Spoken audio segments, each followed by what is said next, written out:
Former Chief Justice and United Green Movement presidential candidate David Maraga has urged youth to register as voters in large numbers to shape the 2027 elections. Mumeona nchi yetu iko wapi?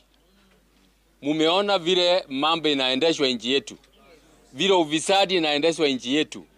Vijana hawaendi shule, hospitali ndio hizo zimesimama, daktari wanagoma, lecturers wanagoma, SHA imeshindwa.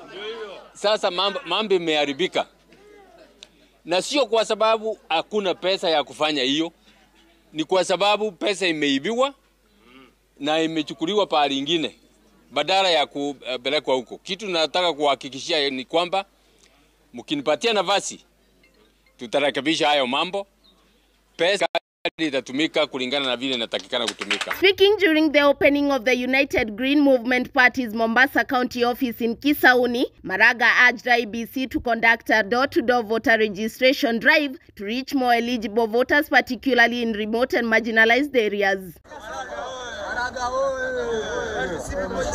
Wanakuja wodi, wanakaa hapa wiki moja, wanasonga wodi ingine ya next, wanafanya hivyo. Hata nilisema haya, I said this about wale ndugu zetu ambao wako nchi za nje kama Amerika.